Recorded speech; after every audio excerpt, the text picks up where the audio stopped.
Good morning everyone, कैसे हैं आप सभी। स्वागत है आप सभी का नित्य क्लासेस में। और गाइस, आज की क्लास में हम डिस्कस करेंगे, जैसे कि डेली आपके लिए 30 क्वेश्चंस मैं आपको एक प्रैक्टिस सेट के जरिए मैं आपको करा रही हूँ। तो आज की क्लास में भी आपको 30 महत्वपूर्ण प्रश्न मिलने वाले हैं।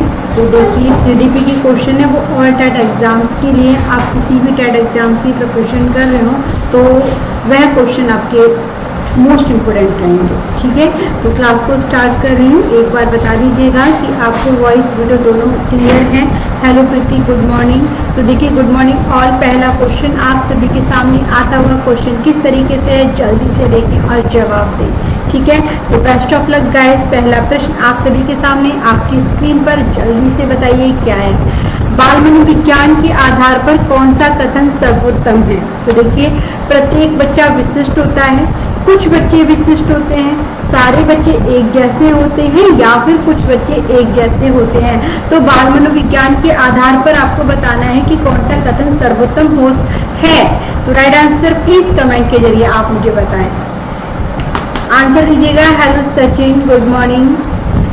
आंसर दीजिए क्वेश्चन नंबर फर्स्ट आप सभी के सामने। प्लीज कमेंट करें और बताएं इस प्रश्न का सही जवाब क्या होगा।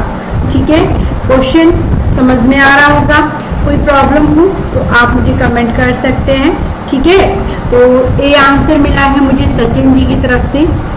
देखिए, बाल मनोविज्ञान वह विज्ञान है जिसमें बच्चे की गर्भ अवस्था से लेकर किशोर अवस्था तक का वर्णन किया जाता है, जिसमें बच्चे के शारीरिक, मानसिक, भाषाई, प्रत्यात्मक ये सभी विकास इसमें शामिल होते हैं। और बात करें बाल मनोविज्ञान के आधार पर कौन सा कथन सर्वोत्तम है, तो यहाँ पर प्रत्येक बच्चा अपने आप में विशिष्ट होता है। बिल्कुल सही जवाब है। बहुत बढ़िया संजय जी, सचिन जी, एकदम सही जवाब। प्रीति भी नहीं होगा, कुछ बच्चे विशिष्ट नहीं होते, अपने आप में सभी बच्चे विशिष्ट होते हैं। ठीक है, ये बाल मनोविज्ञान कहता है। तो यहाँ पर आपका फर्स्ट ऑप्शन क्या है, सही जवाब हो जाता है। ओके, बहुत बढ़िया। पहला जो प्रश्न है उसका पहला ही ऑप्शन सही जवाब है। आगे देखिए, नेक्स्ट प्रश्न क्या है। निम्न में से कौन सी महत्वपूर्ण विशेषताएं एक खुली किताब परीक्षा पद्धति की हैं। तो देखिए, छात्र गंभीर रहते हैं, इससे कक्षा में उपस्थिति बढ़ जाती है, यह परीक्षा से संबंधित छात्रों की चिंता कम कर देता है, या फिर यह सोचने के लिए छात्रों को मजबूर कर देता है। तो जल्दी से दीजिएगा जवाब क्या होना चाहिए इस प्रश्न का सही जवाब। निम्न में से कौन सी महत्वपूर्ण विशेषताएं एक खुली किताब परीक्षा पद्धति की है। तो राइट आंसर क्या होगा, प्लीज कमेंट करें और बताएं इस प्रश्न का जवाब। आंसर दीजिएगा, आंसर प्लीज। तो देखिए क्या मिलता है आप सभी का जवाब। भाई क्या पूछा है क्वेश्चन की, निम्नलिखित में से कौन सी महत्वपूर्ण विशेषताएं खुली किताब परीक्षा पद्धति की है। तो आप देखेंगे खुली किताब का मतलब क्या होता है। आप जानते हैं कि खुली किताब का मतलब होता है कि बच्चों के मन में जो जिज्ञासा होती है, बच्चों के मन में जो भी समस्या होती है, जो भी सवाल होते हैं, वह सामने अपने वह सामने एक अध्यापक के सामने या किसी भी सदस्य के सामने वो अपने विचारों को प्रस्तुत कर सकता है। तो यहाँ पर देखिए मुझे बी एंड सी आंसर मिला है। बात करते हैं सही जवाब की। देखिए, छात्र गंभीर रहते हैं, खुली किताब तो गंभीर का मतलब नहीं है, क्योंकि खुली किताब का मतलब है कि अपने बाबू को दूसरों के सामने रखना।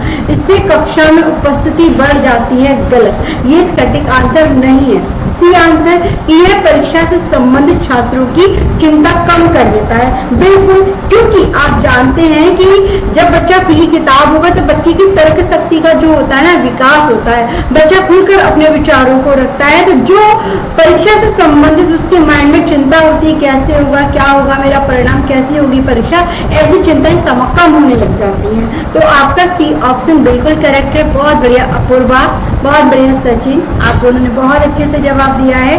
आगे देखिएगा, नेक्स्ट प्रश्न क्या है। प्रतिभाशाली बच्चों की पहचान की विधि क्या है। अवलोकन विधि, व्यक्तित्व परीक्षण विधि, बुद्धि परीक्षण विधि या फिर उपयुक्त सभी? तो जल्दी से दीजिएगा जवाब, क्या होगा इस क्वेश्चन का सही आंसर। क्वेश्चन नंबर 3 आप सभी के सामने, जल्दी से जवाब दें। प्रतिभाशाली बच्चे जिनका IQ लेवल 140 प्लस होता है, तो इनकी पहचान करने की विधि कौन सी है? तो जल्दी जल्दी से कमेंट के जरिए बताइएगा सही आंसर। तो यहाँ पर आपके आंसर आने लगे हैं। Question number 3 please answer. क्या होगा जवाब? तो डी आंसर मिला है, बिल्कुल। इसमें अवलोकन, व्यक्तित्व परीक्षण और बुद्धि परीक्षण, ये तीनों ही ऑप्शन बेस्ट हैं। तो यहाँ पर इन विधियों के द्वारा इनकी पहचान की जाती है। तो डी आंसर एकदम सही जवाब है और बहुत इजी क्वेश्चन था। डी ऑप्शन बिल्कुल सही है। आगे देखिएगा नेक्स्ट। एक 13 वर्षीय बालक बात बात में अपने से बड़ों से झगड़ा करने लगता है और हमेशा स्वयं को सही साबित करने की कोशिश करता है। तो यह विकास की किस अवस्था में है, ये आपको बताना है। तो किशोर अवस्था, बाल्य अवस्था, प्रारंभिक बाल्य अवस्था या फिर युवा अवस्था? तो जल्दी से कमेंट करें और बताएं क्वेश्चन नंबर 4 का जवाब। Answer please. क्वेश्चन नंबर 4 आप सभी के सामने, जल्दी से दीजिए आंसर। Answer please. तो क्या हो सकता है जवाब? एक 13 वर्षीय बालक बात पर अपने से बड़ों से झगड़ा करने लगता है और हमेशा स्वयं को सही साबित करने की पूरी कोशिश करता है। तो यह विकास की कौन सी अवस्था में है, ये आपसे पूछा गया है। बहुत बढ़िया, एकदम सही आंसर। बाकी और सभी दीजिएगा जवाब। सी आंसर मुझे मिला है। सचिन जी, प्रीति, आंसर प्लीज। तो देखिए क्या मिलता है आंसर। सी ऑप्शन आप सभी ने मुझे दिया है। अब देखिए सही जवाब क्या होगा, चलिए देख लेते हैं। तो देखिए प्रीति, अपूर्वा, संजय और सचिन, बाकी और जो भी क्लास में है, देखिए कि क्वेश्चन क्या कहता है। क्वेश्चन को आपने सही से पढ़ा तो इसका आंसर भी आपको सही से मिलता, क्योंकि क्वेश्चन से ही मैं आपको बताती हूँ कि क्वेश्चन में ही आपका आंसर छुपा होता है। लेकिन आप क्वेश्चन को पता नहीं किस तरीके से पढ़ते हैं। भाई क्वेश्चन क्या कहता है कि 13 वर्षीय बालक, तो यहीं से ही आपका आंसर निकल कर आता है। क्या 13 वर्ष का बालक प्रारंभिक बाल्यावस्था में होता है? प्रारंभिक बाल्य अवस्था तो कितनी होती है भाई? 2 से 6 वर्ष के बीच में मानी जाती है। ठीक है, तो आपका सी ऑप्शन तो 0% भी नहीं होगा। बात करें बाल्य अवस्था, तो बाल्य अवस्था भी 6 से 12 वर्ष मानी जाती है। ठीक है, अब युवा अवस्था, किशोर अवस्था, तो आप जानते हैं कि 13 वर्षीय बालक कौन सी अवस्था में आएगा भाई? किशोर अवस्था में आएगा। ठीक है, तो यहाँ पर आपका सही जवाब क्या होगा? इसका सही जवाब होगा फर्स्ट ऑप्शन। क्लियर हुआ, समझ में आया? सी ऑप्शन इस क्वेश्चन का जवाब नहीं है। क्वेश्चन अपने आप में ही आपको स्पष्ट करा रहा है कि वो 13 वर्ष का बालक है और वह बात पर बड़ों से झगड़ा करता है। तो यहाँ पर वह क्या मतलब अपने आप को सही साबित करने की कोशिश कर रहा है। तो ये किशोर अवस्था, ए ऑप्शन इसका सही जवाब है। ठीक है, चलिए आगे देखिएगा। नेक्स्ट प्रश्न क्या है आप सभी के सामने? Question number 5। गेनी के अनुसार सर्वोच्च अधिगम परिस्थिति सिद्धांत अधिगम परिस्थिति है, समस्या समाधान अधिगम परिस्थिति, चिन्ह अधिगम परिस्थिति या फिर उपरोक्त में से कोई नहीं? तो जल्दी से कमेंट कीजिए और बताइए इस प्रश्न का सही जवाब। आंसर दीजिएगा। क्वेश्चन नंबर 5 आप सभी के सामने, प्लीज जल्दी से कमेंट करें। भाई गेनी के अनुसार सर्वोच्च अधिगम परिस्थिति कौन सी है, ये आपसे पूछा गया है। तो राइट आंसर क्या होगा, जल्दी से बताइएगा। देखिए क्या आंसर आप सभी का मिलता है। Answer please. तो यहाँ पर आपके आंसर आने लगे हैं और आंसर की बात करें 50 का बी ऑप्शन मुझे मिला है। आप जानते हैं ना कि रॉबर्ट गेने का जो अधिगम पदानुक्रम का सिद्धांत है उसको कितनी पार्ट्स में बांटा है? 8 पार्ट्स में बांटा है। पहले संकेत के माध्यम से बच्चा सीखता है, फिर उद्दीपन के माध्यम से बच्चा सीखने की कोशिश करता है, फिर एक श्रृंखला बनाता है। ठीक है, फिर शाब्दिक सहचार है। यानी कि इसने पूछा है कि आपसे सर्वोच्च कौन सी होगी, तो वो समस्या पहचान अधिगम परिस्थिति भी कह सकते हैं, समस्या समाधान अधिगम भी कह सकते हैं। तो आपका बी ऑप्शन ये सबसे अंतिम चरण होता है, ठीक है, और ये सर्वोच्च चरण में गिना जाता है, यानी कि बी ऑप्शन आपका सही जवाब है। समझ में आया? सी आंसर बी ऑप्शन इसका एकदम करेक्ट जवाब है।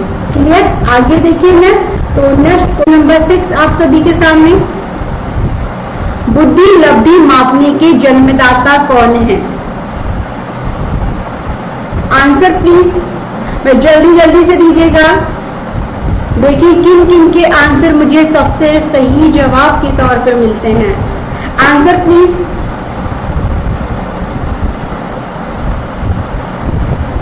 तो 6 का ए, शाबाश, बहुत बढ़िया।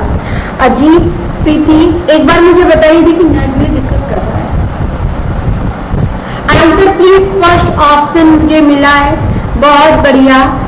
अजय, अजीत, प्रीति, अपूर्वा, संजय। आंसर तो ए आंसर आपने दिया है, ठीक है। क्वेश्चन को दोबारा रिपीट किया जाए, क्या कहता है क्वेश्चन? बहुत बढ़िया, ए आंसर। देखिए बुद्धि लब्धि मापने के जन्मदाता कौन है? क्या? जिन्होंने बुद्धि लब्धि को मापा, भाई कौन सी है? मानसिक आयु बटे वास्तविक आयु गुणा 100, इसके बारे में बताया कि कितनी मानसिक आयु कैसे निकाली जाती है, बच्चे की रियल एज जो होती है वो कैसे निकाली जाती है, ये इसके जन्मदाता कौन है, ठीक है। आपने बताया ए ऑप्शन, जो कि बिल्कुल गलत जवाब है। क्यों? क्योंकि बुद्धि शब्द का प्रयोग सबसे पहले किसने किया था? बुद्धि शब्द का प्रयोग सबसे पहले अल्फ्रेड बिने ने किया था। समझ में आया? यदि क्वेश्चन कहता कि बुद्धि शब्द का प्रयोग किसने किया, तो आपका फर्स्ट ऑप्शन बिल्कुल सही जवाब होता। अब बात करें कि बुद्धि लब्धि सूत्र के जन्मदाता कौन है? बुद्धि लब्धि सूत्र के जन्मदाता कौन है? तो समझ लीजिएगा, ये है स्टर्न। कौन है भाई? स्टर्न। अब बात करते हैं कि बुद्धि लब्धि मापने के जन्मदाता कौन है। एक ने बनाया अपना सूत्र और दूसरे ने उसको क्या है, मापना शुरू किया, तो वो मापा था किसने? टर्मन ने। समझ लिया? क्लियर हुआ? बुद्धि लब्धि मापने के जन्मदाता पूछा जाए तो आपको टर्मन लगाना है। सूत्र किसने दिया? स्टर्न ने लगाना है। बुद्धि शब्द का प्रयोग सबसे पहले किसने किया? तो विने लगाना है, अल्फ्रेड विने। क्लियर हो गया होगा? यहाँ से 3 क्वेश्चन आपके बनते हैं। अजीत वॉइस नहीं, आवाज नहीं आ रही है मेरी? एक सेकंड में चेक कर लेती हूँ। क्लियर? आगे देखिएगा नेक्स्ट। भैया ये नेट बहुत दिक्कत कर रहा है। रेडमी का देखो, तुम्हारा वाला लाइट चला के फोन ऑन है तुम्हारा? सही चल रहा है? अभी तो नहीं चल रहा तुम्हारा, ऑफ।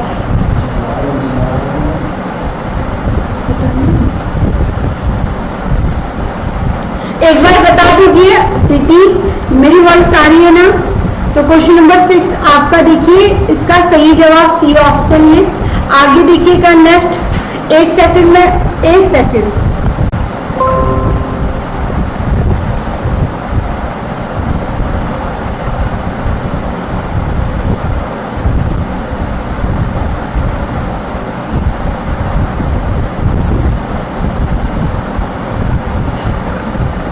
ओके अपूर्वा, तो क्वेश्चन नंबर 7 आप सभी के सामने देखिएगा, अब कोई प्रॉब्लम नहीं होगी। तो यहाँ पर क्वेश्चन नंबर 7 क्या है? देखिए, डिस्ग्राफिया मुख्यतः किस कठिनाई से जुड़ा हुआ है? तो चित्रकला करने से, लिखने की, सुनने की या फिर पढ़ने की? तो जल्दी से कमेंट करें और बताएं डिस्ग्राफिया किस बीमार, किस अधिगम अशक्तता के अंतर्गत आता है। तो आपके सामने 4 ऑप्शन, सही जवाब जल्दी से दीजिएगा। क्वेश्चन नंबर 7 आंसर दे, डिस्ग्राफिया मुख्यतः किस कठिनाई से जुड़ा हुआ है? तो 4 आंसर बी ऑप्शन आर्या की तरफ से मुझे मिला है। बाकी और सभी जवाब दीजिए। Apurva, B answer. देखिए आप जानते हैं कि डिस्ग्राफिया के बारे में पूछा गया है, और डिस्ग्राफिया क्या है, एक लेखन विकार है। इसमें क्या होता है कि जब बच्चा लिखता है तो उसकी मांसपेशियों में खिंचाव होने लगता है, तो कंपन होने लगता है, जिसकी वजह से उसकी राइटिंग सही नहीं आ पाती है। ठीक है, तो यहाँ पर आपका बी ऑप्शन बिल्कुल करेक्ट, बहुत अच्छे, आप सभी का जवाब रहा है। यहाँ आगे देखिएगा नेक्स्ट, अध्यापक का कौन सा कार्य उपयुक्त अधिगम वातावरण बनाने में मदद नहीं करता? तो बच्चे को निर्भर बनाना, बच्चे को सुरक्षा का भाव देना, बच्चों को अन्य बच्चों की आलोचना करने देना, या बच्चों को स्वतंत्रता का भाव देना। तो जल्दी से दीजिएगा जवाब, बहुत इजी है, आसानी से आप आंसर दे सकते हैं। तो क्या होगा इस क्वेश्चन का जवाब? आंसर प्लीज, क्वेश्चन नंबर आपके सामने है 8, तो 8 का जवाब क्या होगा प्लीज कमेंट में बताइए। क्वेश्चन नंबर 8 आप सभी के सामने, जल्दी से आंसर दें। तो 8 का सी ऑप्शन, भाई अध्यापक का कौन सा कार्य उपयुक्त अधिगम वातावरण, एक ऐसा वातावरण जो भाई क्या है आपका एक बच्चे के लिए प्रभावशाली हो। ठीक है, तो अधिगम वातावरण बनाने में मदद नहीं करता है। तो बच्चों को निर्भय बनाना, बच्चों को सुरक्षा का भाव देना और बच्चों को स्वतंत्रता का भाव देना, ये तीनों के तीनों सही है, लेकिन बच्चों को अन्य बच्चों की आलोचना करने देना ये गलत है। तो आपका यहाँ पर सी ऑप्शन बिल्कुल सही, और बहुत अच्छे से आप सभी ने दिया है जवाब। तो सी आंसर को बिना किसी देरी के लॉक किया जाता है। आगे देखिए नेक्स्ट, बच्चों की विकास के सिद्धांतों को समझना शिक्षक की सहायता करता है किसमें? शिक्षार्थी की आर्थिक पृष्ठभूमि को पहचानने में, शिक्षार्थी की भिन्न अधिगम शैलियों के प्रभावी रूप में संबोधित करने में, शिक्षार्थियों को क्या पढ़ाना चाहिए यह औचित्य स्थापित करने में, या डी शिक्षार्थी के सामाजिक स्तर को पहचानने में। तो देखिए क्या हो सकता है इस प्रश्न का जवाब, जल्दी से दीजिएगा आंसर। क्वेश्चन नंबर आपके सामने है 9, तो 9 का आंसर क्या होगा प्लीज कमेंट करें और बताएं जवाब। आंसर प्लीज क्वेश्चन नंबर 9, बच्चों के विकास के सिद्धांतों को समझना शिक्षक की सहायता करता है। अपूर्वा, संजय, आर्या, अजीत। तो देखिए यहाँ पर बी आंसर मुझे मिला है। अब देख लेते हैं सही जवाब क्या है। ठीक है, तो देखिए बच्चों के विकास की बात की जा रही है, तो ऐसे में शिक्षक की सहायता करता है कि बच्चों की भिन्न अधिगम शैलियों को प्रभावी रूप से संबोधित करने में। ठीक है, बहुत बढ़िया, एकदम सही जवाब दिया है आप सभी ने। बी ऑप्शन ही इसका सही जवाब है, सी नहीं होगा पूर्वा। आगे देखिएगा, क्लियर ना हो तो आप मुझे पूछ लीजिएगा, कौन सा सिद्धांत व्यक्तित्व के विकास में बाल्यकाल, क्या है भाई, बाल्यकाल के अनुभवों को प्रमुख महत्व देता है? तो देखिए संज्ञानात्मक, पारिस्थितिक, मनोवैज्ञानिक, मनोसामाजिक। तो देखिए और बताइए कि कौन सा सिद्धांत है जो बाल्यकाल के अनुभवों को प्राथमिकता देता है, प्रमुख महत्व देता है? तो ABC। बाकी आंसर प्लीज, ये तो बहुत दिक्कत कर रहा है नेट। फर्स्ट ऑप्शन मिला है मुझे, चलिए तो देखिए कौन सा सिद्धांत व्यक्तित्व के विकास में बाल्यकाल अनुभवों को प्रमुख महत्व देता है? ठीक है, ए आंसर आप सभी ने मुझे बताया। और नेट, चलिए तो देखिए बाल्यकाल, आप जानते हैं बाल्यकाल कौन सी अवधि होती है जिसमें बच्चे का शारीरिक और मानसिक विकास जो होता है एक तीव्र सीमा की ओर बढ़ता रहता है, बच्चा जिज्ञासु होता है। ठीक है, अब यहाँ पर आपसे पूछा है कि कौन सा मतलब बाल्यकाल अनुभव को कौन सा जो सिद्धांत है जो महत्व देता है, तो आप सभी को बता दिया जाए संज्ञानात्मक जो होगा वो बच्चे का किशोर अवस्था में होता है। किसमें होता है? किशोर अवस्था में। लेकिन इस क्वेश्चन का सही जवाब क्या होगा? मनोविज्ञानीय, साइकोडायनेमिक सिद्धांत। मनोविज्ञानीय सिद्धांत में क्या होता है? बच्चे के प्रत्येक अवस्था यानी कि बच्चे की प्रत्येक जिज्ञासा, बच्चे के बहुत सारे प्रश्न, बच्चे के बहुत सारी समस्याएं, बच्चे क्या है, क्यों है, कैसे है, और बच्चे के शारीरिक और मानसिक विकास के आधार पर इसके जो भी अनुभव बच्चे के होते हैं बाल्यकाल में, कि बच्चा कैसे सीखता है, बच्चा तत्पर कैसे होता है, या फिर कह सकते हैं बच्चे के इतने सारे क्वेश्चन, उनके जवाब किस तरीके से आप दे सकते हैं। तो ये संज्ञानात्मक पक्ष जो होगा ये किशोर काल के अनुभवों को प्राथमिकता देता है, लेकिन बाल्यकाल के अनुभव में मनोवैज्ञानिक सिद्धांत बाल काल के अनुभवों से जुड़ा हुआ है। तो आपका सी ऑप्शन जो होगा वो इस प्रश्न का सही जवाब है। मनोसामाजिक सिद्धांत की बात करें तो मनोसामाजिक सिद्धांत में एक मनुष्य की प्रत्येक अवस्था का वर्णन किया गया है, जब से जन्म लेता है और मृत्यु तक का, ठीक है। और पारिस्थितिकी की बात करें तो इसमें बच्चे की हर एक मंडल यानी कि 5 मंडल में इसको बांटा गया है। बच्चे का जन्म, बच्चे का बाल्यकाल, बच्चे की किशोर अवस्था और बच्चे की जो लास्ट यानी कि वृद्ध अवस्था होती है इसको, ठीक है। वह इस क्वेश्चन के अकॉर्डिंग आपका सी ऑप्शन यहाँ पर सही जवाब है, तो ए आंसर नहीं होगा। समझ नहीं आया? संज्ञानात्मक पक्ष जो होता है बच्चे की किशोर अवस्था से जुड़ा हुआ है, और इस प्रश्न का सही जवाब मनोवैज्ञानिक यानी कि सी ऑप्शन होगा। आगे देखिएगा नेक्स्ट, क्योंकि बच्चा सबसे अधिक क्वेश्चन, सबसे ज्यादा जिज्ञासु बाल्यकाल में ही होता है। आगे देखिए, ये क्वेश्चन काफी बार आपने पढ़ा है, तो यहाँ पर कोई दिक्कत नहीं होनी चाहिए। एक महिला ने भोजन प्राप्त करने के लिए अपने बच्चे को बेच दिया। इस खबर को किस आधार पर अच्छी तरह से समझा जा सकता है? तो मनोसामाजिक सिद्धांत, पुनर्वलित आवश्यकताओं का सिद्धांत, पदानुक्रमिक आवश्यकताओं का सिद्धांत, मनोविश्लेषणात्मक सिद्धांत। तो जल्दी से कमेंट कीजिएगा और प्लीज बताइए कि क्या होगा इस प्रश्न का जवाब। क्वेश्चन नंबर आपके सामने 11, जल्दी से आंसर दें। क्वेश्चन नंबर 11 सभी ने पढ़ा है ना ये सिद्धांत, और ये क्वेश्चन भी काफी बार रिपीट हुआ है आपका, तो आंसर दीजिएगा। देखिए क्या मिलता है संजय जी, आंसर प्लीज।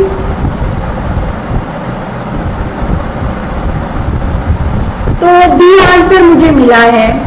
कितना इजी प्रश्न है ना प्रीति, बहुत इजी है। अपूर्वा, संजय, चलिए तो देखिए यहाँ पर इसका सही जवाब जो होगा वो है आपका क्वेश्चन नंबर 11 का सी ऑप्शन, पदानुक्रमिक आवश्यकताओं का सिद्धांत। आपने अब्राहम मैस्लो का सिद्धांत पढ़ा है, जिसमें 5 चरण में इसको बांटा गया है। सबसे निम्न स्तर की जो हमारी आवश्यकता होती है वो क्या होती है कि हमें भोजन मिले, ठीक है, हमें हमारी नींद पूरी हो, हमें प्यास लगे तो पानी मिले, और जब ये आवश्यकताएं पूरी हो जाती हैं तो इसके लिए उसके बाद हमारी और आवश्यकताएं बढ़ जाती हैं। तो भोजन है तो घर भी होना चाहिए, घर है तो भी हमारा क्या कहते हैं समाज में हमारा सम्मान भी होना चाहिए। तो ये अवस्थाएं धीरे धीरे बढ़ती रहती हैं। लेकिन जब एक महिला ने भोजन को प्राप्त करने के लिए अपने बच्चे को बेच दिया तो ये आवश्यकता है उसकी, नीड है उसकी, और ये निम्न स्तर की आवश्यकता मानी जाती है। तो सी आंसर आपका सही जवाब होगा। अब्राहम मैस्लो इसके सही जन्मदाता है इस सिद्धांत में, ठीक है। आगे चलिए, बता दीजिएगा। देखिएगा नेक्स्ट क्वेश्चन आप सभी के सामने क्या है। बालकों की सोच अमूर्त की अपेक्षा, अमूर्त होगा ये, अमूर्त की अपेक्षा मूर्त अनुभवों एवं प्रत्ययों से होती है। तो यह अवस्था कौन सी है? 7 से 12, जन्म से 2 से 7 या 12 से 20? तो जल्दी से कमेंट करें और बताएं इस प्रश्न का सही जवाब। Answer please. क्वेश्चन नंबर आपके सामने है 12 और इसका जवाब क्या होगा जल्दी से कमेंट में दें। एक बार बता दीजिएगा कि आपको मेरी वॉइस आ रही है। प्रीति, आर्या, संजय, अपूर्वा, अजीत, सभी को मेरी वॉइस आ रही है या नहीं? मेरी आवाज आ रही है आपको? कोई प्रॉब्लम तो नहीं है? चलिए, तो क्वेश्चन नंबर 12 आप सभी के सामने देखिएगा आंसर। तो प्रीति बहुत बढ़िया, 7 से 12 वर्ष। तो आपने देखा कि ये जीन प्याजे के सिद्धांत से लिया गया है। तो यहाँ पर आपका 7 से 12 या 7 से 11 अमूर्त रूप से नहीं होता है, मूर्त रूप से बच्चा चिंतन करता है, और अमूर्त रूप में 11 या 12 से ऊपर। ठीक है, तो आपका सही जवाब फर्स्ट ऑप्शन हो जाएगा। आगे देखिए नेक्स्ट, निम्न में से कौन सा कथन अभिप्रेरणा एक प्रक्रिया के संदर्भ में उपयुक्त नहीं है?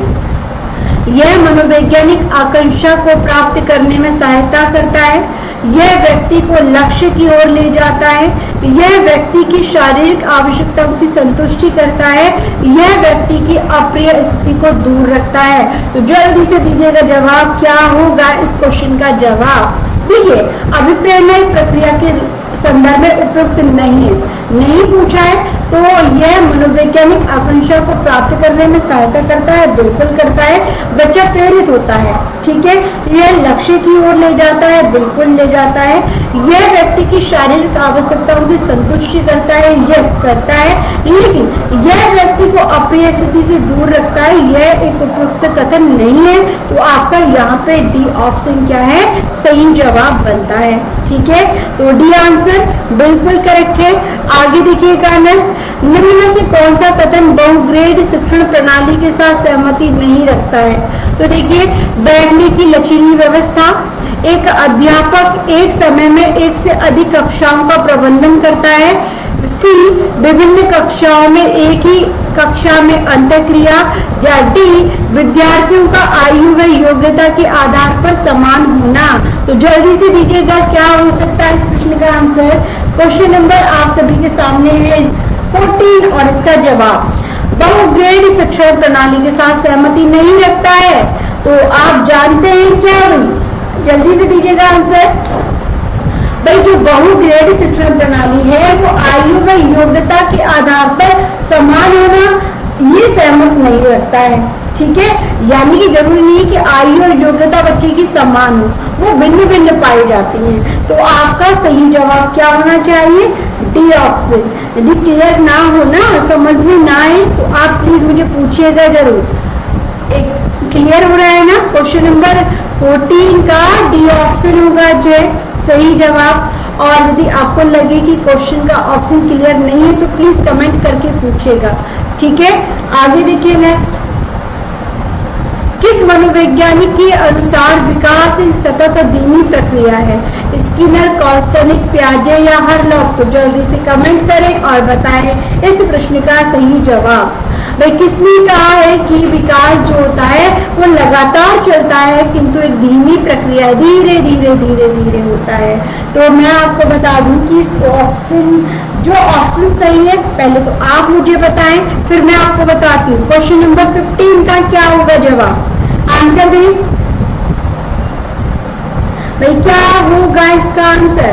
तो देखिए गाइस, इसका सही जवाब जो होगा वो है आपका फर्स्ट ऑप्शन स्किनर। जी हाँ, ये बीएफ स्किनर का मानना है कि विकास एक सतत और धीमी प्रक्रिया है। ठीक है, आगे देखिए नेक्स्ट, शिक्षण का सत्तावादी स्तर है कौन सा? शिक्षक केंद्रित, अनुभव केंद्रित, छात्र केंद्रित या प्रधान अध्यापक केंद्रित? तो आसानी से आप दे सकते हैं जवाब। क्या होगा इस क्वेश्चन का सही आंसर? शिक्षण का सत्तावादी स्तर है क्या? राइट आंसर क्या होना चाहिए? देखिए, आप जानते हैं कि शिक्षण सत्तावादी यानी कि सबका अधिकार। ठीक है, प्रजातांत्रिक में कौन आता है? प्रजातांत्रिक में हमारा शिक्षक आता है। क्यों? क्योंकि वह प्रजा की रक्षा करता है, प्रजा अपने बच्चों की रक्षा करता है, उनकी समस्या का समाधान करता है। बात करें सत्तावादी, तो सत्तावादी में जो प्रमुख स्थान होता है वो छात्र का होता है। तो इसके अकॉर्डिंग आपका क्वेश्चन नंबर नहीं संजय जी, इसका जो राइट आंसर होगा वो सी ऑप्शन है। सत्तावादी में क्या है भाई, शिक्षण का जो सत्तावादी स्तर होता है उसमें प्रमुख स्थान छात्रों का होता है। ठीक है, और प्रजातांत्रिक की बात करें तो प्रजातांत्रिक में क्या होना चाहिए भाई? प्रजातांत्रिक में किसका, सॉरी मैं उल्टा बोल रही, सही कहा संजय आपने। सत्तावादी, सत्ता में क्या आता है? वहां की प्रजा। ठीक है, तो होगी भाई कौन सी होगी? सत्ता के अंतर्गत क्या आएगा? प्रजा। देखिए, एक तो होता है प्रजातांत्रिक, एक होता है सत्तावादी। सत्तावादी जिसमें जिसका अधिकार होता है। तो क्या होना चाहिए आपका, शिक्षक केंद्रित या छात्र केंद्रित। तो प्रजातांत्रिक है तो प्रजा में बच्चे आते हैं क्योंकि वो वहां की प्रजा है। सत्तावादी यानी कि जिसका अधिकार होता है तो इसमें आपका शिक्षक होगा, यानी कि आपका ए ऑप्शन। बहुत बढ़िया संजय जी, शाबाश, बहुत अच्छे से आपने दिया है आंसर। और देखिए पलटी मार दी प्रीति और अजय ने। मैंने कहा छात्र केंद्रित तो बहुत जल्दी लगा दिया कि यस, मैडम ने भी बताया छात्र केंद्रित सही होगा। सत्तावादी जिसकी सत्ता है यानी कि शिक्षक के अंतर्गत, शिक्षक ही बच्चों को देखता है, उसकी समस्याओं को समस्याओं का निवारण करता है। बात करें प्रजातांत्रिक तो आपका ए ऑप्शन सही हो जाएगा। ठीक है अजय, आगे देखिए नेक्स्ट क्वेश्चन क्या है। क्वेश्चन नंबर आपके सामने 17, बहुत अच्छा क्वेश्चन है। देखिए चिंतन के सूचना प्रक्रमण सिद्धांत में निम्नलिखित चरण आते हैं, कैसे ये आपको क्रम में लगाना है। तो प्रतिक्रिया क्रियान्वयन, प्रतिक्रिया चयन, श्रेणी क्रम या पूर्व प्रक्रमण। तो जल्दी से कमेंट करें, ABCD सही क्रम आपको लगाना है। तो क्या होगा इसका जवाब देखिए और बताएं।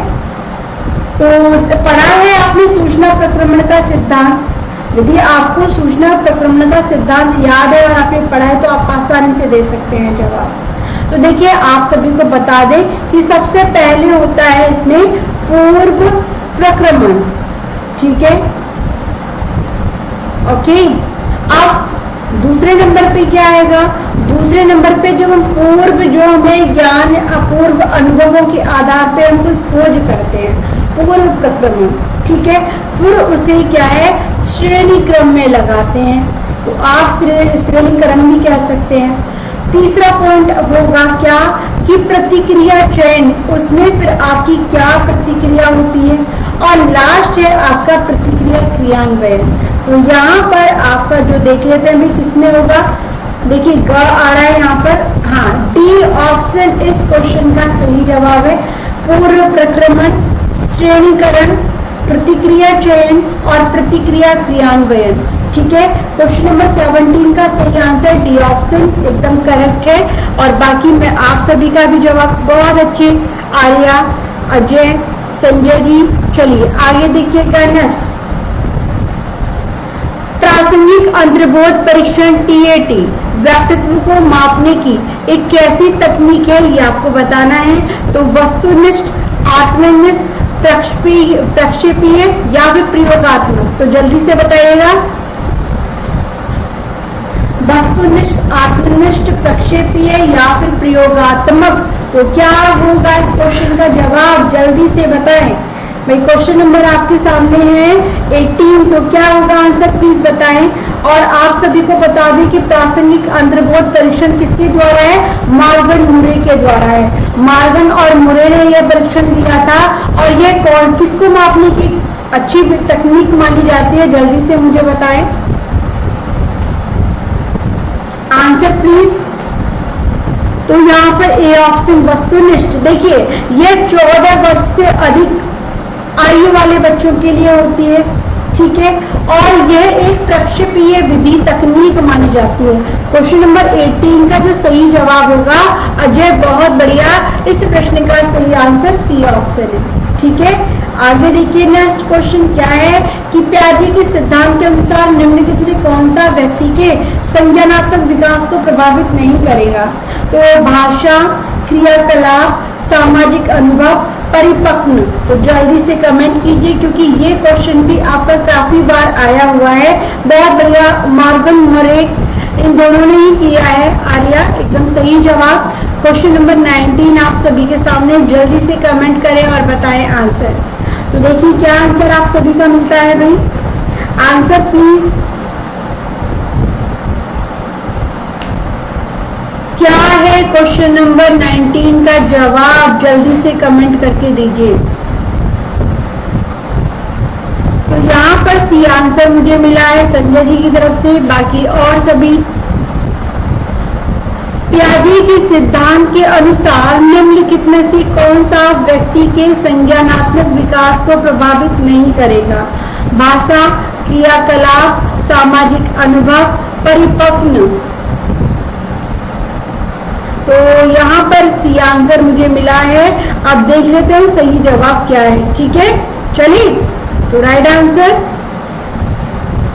बहुत बढ़िया, सामाजिक अनुभव इसका सही जवाब है, एकदम करेक्ट आंसर आप सभी ने दिया है।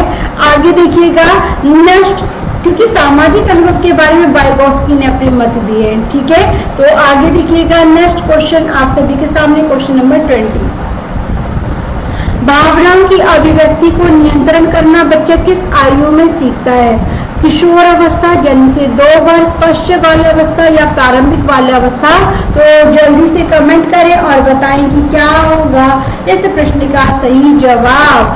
क्वेश्चन नंबर 20 प्लीज आंसर दीजिएगा। Question number 20 answer please. भावनाओं की अभिव्यक्ति को नियंत्रित करना बच्चा किस आयु में सीखता है? किशोर अवस्था, जन्म से 2 वर्ष, पश्च बाल्य अवस्था, प्रारंभिक बाल्य अवस्था? तो देखिए क्या मिलता है आप सभी का जवाब। राइट आंसर क्या है?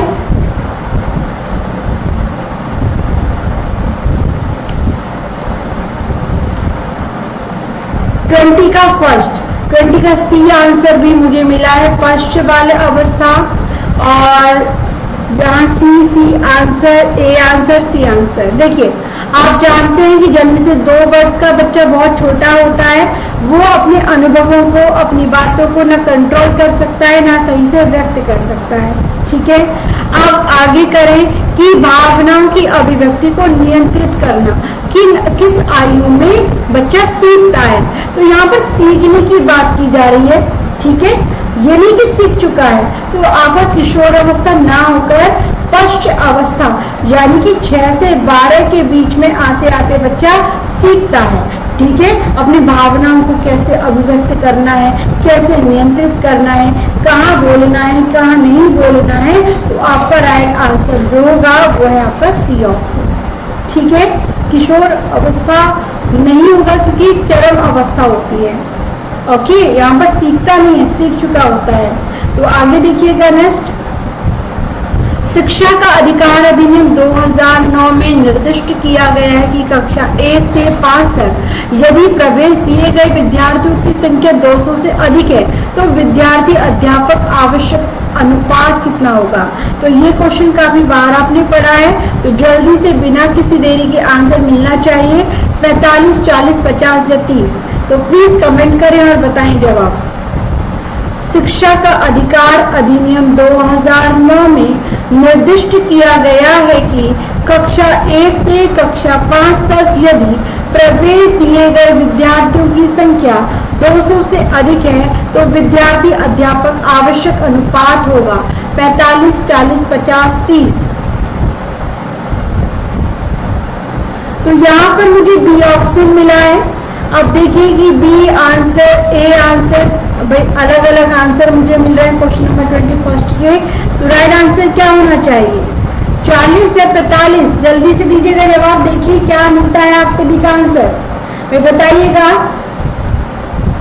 40 बच्चों पर एक अध्यापक, 40 बच्चों के लिए एक अध्यापक, यानी कि शिक्षक के बारे में पूछा है ना कि कक्षा 1, एक सेकेंड देखिएगा क्वेश्चन क्या कह रहा है कि शिक्षा का अधिकार अधिनियम 2009 में निर्दिष्ट किया गया है कि कक्षा 1 से 5 तक यदि प्रवेश दिए गए विद्यार्थियों की संख्या 200 से अधिक है तो विद्यार्थी अध्यापक आवश्यक अनुपात कितना होगा? तो यहाँ पर आपका जो राइट आंसर है वो बी ऑप्शन होगा, ठीक है। सही जवाब बी ऑप्शन एकदम सही है। तो यहाँ पे बी ऑप्शन को क्या किया जाए? लॉक किया जाए संजय। आगे चले, ठीक है। आर्या बहुत बढ़िया। अजय ए नहीं होगा। आगे देखिएगा नेक्स्ट, जब बच्चे एक विशेष संख्या में पुस्तक पढ़ते हैं तो उन्हें प्रमाण पत्र दिया जाता है। यह रणनीति शायद अधिक समय तक काम न करे क्योंकि यह संभवतः बच्चों को केवल प्रमाण पत्र प्राप्त करने के लिए पुस्तकों को पढ़ने की तरफ ले जा रहा है। बी, पुस्तकों को पढ़ना बच्चों को अनेक गृह कार्यों को पूरा करने में बाधा डालेगा। सी, जब अधिक संख्या में बच्चे पढ़ना शुरू कर देंगे तो बड़ी मात्रा में प्रमाण पत्र देने होंगे, या डी पुस्तकालय में बहुत अधिक पुस्तकों को खरीदने की आवश्यकता होगी। तो क्या होगा इस प्रश्न का जवाब, जल्दी से दीजिए। क्वेश्चन नंबर 22 आप सभी के सामने है, क्या हो सकता है राइट आंसर, प्लीज बताएं। तो देखिए 22 आप सभी के सामने,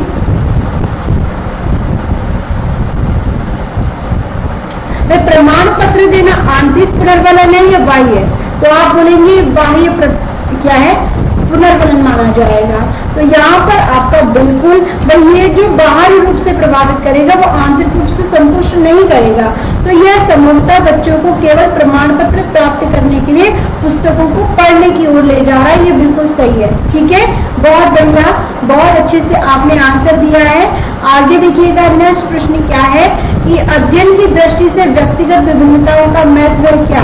विद्यार्थी की व्यक्तिगत शिक्षण व्यवस्था, व्यक्तिगत रुचियों के अनुसार गृह कार्य देना, विद्यार्थियों का समूह शिक्षण समूह में वर्गीकरण करना, या उपरोक्त सभी। आसानी से जवाब दे सकते हैं क्योंकि इजी है ये प्रश्न, तो जल्दी से बताइएगा। अध्ययन की दृष्टि से व्यक्तिगत विभिन्नताओं का महत्व क्या है, आंसर प्लीज। तो क्वेश्चन नंबर 23 का जवाब क्या होगा, आंसर में बताइए। क्या होगा संजय, अजय, आर्या, तो डी आंसर। शाबाश आर्य, बहुत बढ़िया। तो यहाँ पर एकदम करेक्ट आंसर डी ऑप्शन ही है। तो तीनों के तीनों ऑप्शन करेक्ट हैं, तो डी आंसर अपने आप में सही हो जाता है। आगे देखिए ना, सीखना विकास की प्रक्रिया है, किसके द्वारा कहा गया है, वुडवर्थ, योकम, सिम्पसन या फिर डॉक्टर मेके।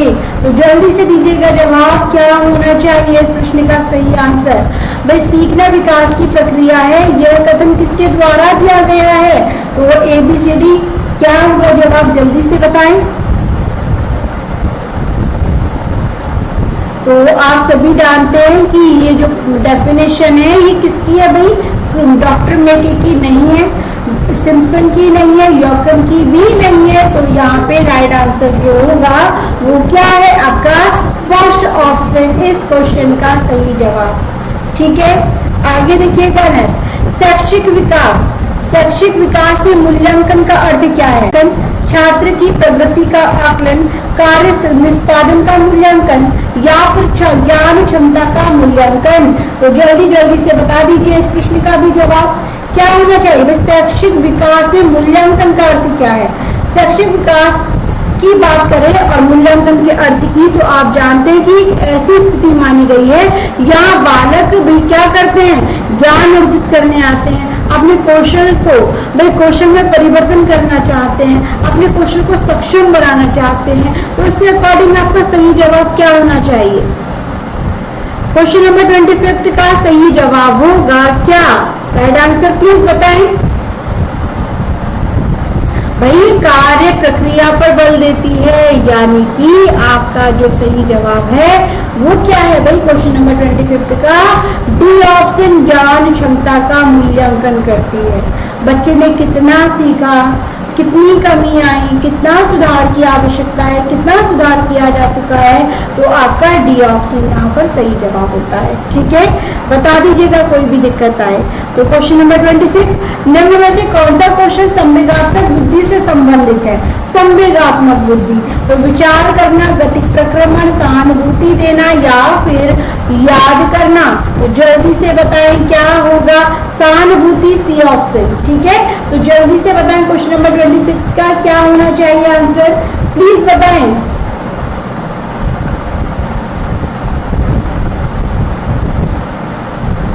संवेगात्मक बुद्धि से संबंधित है। तो आप जानते हैं भाई कि यहाँ पर राइट आंसर क्या होना चाहिए कि सहानुभूति के अंतर्गत क्या कभी व्यक्ति स्वयं को या फिर दूसरों को अपने अनुभवों के साथ जोड़ने की कोशिश करता है। समझ में आया। संवेगात्मक, संवेग के आधार पे क्या करते हैं, हम अपने भावों को प्रदर्शित करते हैं। समझ में आया आर्य, समझ में आया संजय जी। संवेगात्मक बुद्धि जिसमें आप अपने भावों को प्रदर्शित करते हैं, जैसे किसी से प्रेम करना, किसी को सहानुभूति देना, किसी से ईर्ष्या करना, किसी को क्या है भाई, ये सब किसमें आते हैं आपके संवेगात्मक, संवेग में तो देखा जाता है ना। तो आपका राइट आंसर यहाँ पर क्या होना चाहिए बताइएगा, मैं जल्दी से बताएं। सी ऑप्शन, विचार करना आपका संज्ञानात्मक पक्ष में आएगा। गतिक प्रक्रमण आपका किसमें आएगा भाई, ये आपकी गतिक कौशल यानी कि मनोगतिक विकास के अंतर्गत आता है। याद करना, याद करना देखिए याद करने में गलत हो जाएगा, लेकिन सहानुभूति आपका संवेगात्मक पक्ष का उदाहरण है, संवेगात्मक बुद्धि का उदाहरण है। तो यहाँ पर सी ऑप्शन सही जवाब हो सकता नहीं होगा, ठीक है। सी आंसर इसका जो करेक्ट है। संजय समझ में आ रहा है? आगे देखिए नेक्स्ट, बता दीजिएगा मुझे। बट यदि क्लियर ना हो ना तो आप एक बार पूछ ले आओ। देखिए सर्जनशीलता के पोषण हेतु तो एक अध्यापक को अपने विद्यार्थियों को रखना चाहिए पुरस्कार प्रेरित, लक्ष्य केंद्रित, कार्य केंद्रित एवं लक्ष्य केंद्रित। तो जल्दी से कमेंट करें, बहुत इजी है, आसानी से बता सकते हैं। तो जल्दी से आंसर मिलना चाहिए भाई। सर्जनशीलता के पोषण हेतु एक अध्यापक को अपने विद्यार्थियों को रखना चाहिए कैसे, पुरस्कार केंद्रित, कार्य केंद्रित, लक्ष्य केंद्रित या फिर कार्य और लक्ष्य केंद्रित दोनों। तो जल्दी से कमेंट करें और बताएं क्या होगा जवाब। Arya, Sanjay, Ajit, D option. चलिए डी आंसर इस क्वेश्चन का बिल्कुल कार्य केंद्रित व लक्ष्य केंद्रित दोनों ही सही जवाब है। आगे देखिएगा नेक्स्ट, शिक्षा का अधिकार अधिनियम 2009 में एक अध्यापक के लिए न्यूनतम कार्य घंटे प्रति सप्ताह निर्धारित किए गए हैं कितने, 55 घंटे, 45 घंटे, 40 या 50। तो जल्दी से कमेंट करें और बताएं इस प्रश्न का सही जवाब। क्वेश्चन नंबर आपके सामने 27। तो क्या होगा 28, क्या होगा इस क्वेश्चन का आंसर प्लीज बताएं मुझे। क्वेश्चन नंबर 28 आप सभी के सामने, शिक्षा का अधिकार अधिनियम 2009 में अध्यापक के लिए न्यूनतम कार्य घंटे की प्रति सप्ताह अवधि कितनी की गई है। तो ये आपको बताना है। तो आपका 45 मुझे मिला है आर्या की तरफ से। तो यहाँ पर सही जवाब क्या है भाई, बिल्कुल सही आंसर कौन सा, बी ऑप्शन। बहुत अच्छे, बहुत बढ़िया आर्या, शाबाश। 45 घंटे एकदम करेक्ट आंसर है। आगे देखिए नेक्स्ट, विशेष आवश्यकता वाले बच्चों को पढ़ाने के लिए निम्नलिखित में से कौन सी व्यूह रचना अधिक उपयुक्त मानी गई है।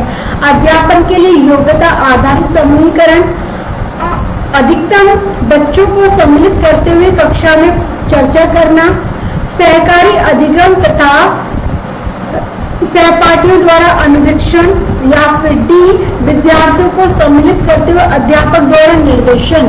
तो जल्दी से दीजिएगा जवाब क्या होना चाहिए इस प्रश्न का सही ऑप्शन। 45 होगा संजय जी। भाई क्वेश्चन नंबर 29 आंसर दीजिएगा, इजी है, बहुत आसानी से बता सकते हैं आप। क्वेश्चन क्या कह रहा है समझ लीजिए कि विशेष आवश्यकता वाले बच्चों को पढ़ाने के लिए निम्नलिखित में से कौन सी व्यूह रचना अत्यधिक उपयोगी है। क्या समूहीकरण के द्वारा, या अधिकतम बच्चों के सम्मिलित करते हुए कक्षा में चर्चा करना, या सहकारी अधिगम तथा सहपाठियों द्वारा अनुशिक्षण कराना, या फिर विद्यार्थियों को सम्मिलित करते हुए अध्यापक द्वारा निर्देशन करना। तो देखिए क्या होगा सही जवाब। आर्य ने कहा है सी ऑप्शन। संजय जी बताइएगा जल्दी से, जल्दी से आंसर मिलना चाहिए। सी आंसर मुझे मिला है, बहुत बढ़िया, एकदम सही जवाब, एकदम करेक्ट आंसर, क्योंकि इसमें सहपाठियों द्वारा अनुशिक्षण कराया जाता है। तो यहाँ पर आपका सी ऑप्शन बिल्कुल करेक्ट है। आगे देखिए क्वेश्चन नंबर 30, निम्नलिखित में से कौन सा ब्लूम के पुनः संशोधित वर्गीकरण में मूल्यांकन के क्षेत्र को प्रदर्शित करना है। प्रदत्त आंकड़ों की प्रासंगिकता का मूल्यांकन करना, वस्तुओं के श्रेणीक्रम हेतु एक नूतन पद्धति का निर्माण करना, आंकड़ों का प्रयोग करते हुए ग्राफिक चार्ट का निर्माण करना, या फिर एक समाधान की तार्किक सुसंगतता का परीक्षण करना। तो जल्दी से दीजिएगा जवाब क्या होगा इस प्रश्न का आंसर। बी.एस. ब्लूम आंसर दीजिएगा। इन्होंने 3 उद्देश्य बताए हैं, कौन कौन से आप सभी जानते हैं, ज्ञानात्मक, बोधात्मक और क्रियात्मक पक्ष। ठीक है, और इसके अकॉर्डिंग आपका डी ऑप्शन सही जवाब होता है, क्योंकि इनके तीनों उद्देश्य के आधार पर समाधान की तार्किक सुसंगतता का परीक्षण किया जाता है। एक समस्या को बहुत ही तर्क के आधार पर, क्रम के आधार पर उसका क्या है, निरीक्षण किया जाता है। तो डी आंसर क्वेश्चन नंबर 30 का डी आंसर होगा संजय जी सही जवाब। आंकड़ों के द्वारा नहीं मूल्यांकन किया जाता है, इसमें समस्या समाधान को बहुत ही तर्क के आधार पर संशोधित किया जाता है, उसका निरीक्षण किया जाता है। ठीक है, तो यहाँ पर आपका राइट आंसर डी ऑप्शन होगा। कोई डाउट आ रहा है तो प्लीज पूछे मुझे। तृप्ति जी बहुत लेट आई है, क्लास हो गई है कंप्लीट। तो आज की क्लास होती है यहाँ पर आपकी 30 क्वेश्चन होते हैं कंप्लीट। तो एक अनअकैडमी का जो हमारा ऐड है वो बनता है। तो जैसा कि मैं आपको डेली ऐड में बता रही हूँ कि एम KBS PRT 2022 आपके लिए कंप्लीट बैच कोर्स लेकर आया है अनअकैडमी प्लेटफॉर्म, जो कि आज कितनी तारीख है भाई, आज 5 है शायद, 5 कल 6 तारीख है। तो कल से ये आपका बैच स्टार्ट होने वाला है। यदि आप चाहते हैं KBS की तैयारी करना तो प्लीज आप बिना किसी देरी के सब्सक्रिप्शन ले सकते हैं। तो ललित सर वहाँ पर आपको मैथ पढ़ाते हैं, तो आप ललित सर से भी ले सकते हैं। LKR live circle referral code है और इस कोड के जरिए 10% का आपको डिस्काउंट मिलेगा। ठीक है, तो thank you so much guys. अब एक बार आपके कमेंट्स देख लेते हैं कि कोई प्रॉब्लम आ रही है किसी को भी, तो कोई प्रॉब्लम हो तो मुझे पूछें, अन्यथा 4 बजे आपको क्लास में मिलेंगे। प्लीज गाइस डेली क्लास में आए, टाइम से क्लास में आए। ठीक है, बहुत कम संख्या हो गई है। एग्जाम नहीं है तो इसका मतलब ये नहीं कि आप तैयारी करना बंद कर दें। तैयारी एग्जाम को देखकर नहीं की जाती है, तैयारी पहले से ही होती है। तो यदि आपका एम है आपको अच्छा अध्यापक बनना है तो आप डेली तैयारी करें। ठीक है, चलिए तो बेस्ट ऑफ लक। मिलते हैं 4 बजे शाम को हिंदी की क्लास में लेट्स एक्टिविटी पर, और कल 11 बजे नित्य क्लासेस पर। Thank you so much. जय हिंद, जय भारत। क्लास अच्छी लगी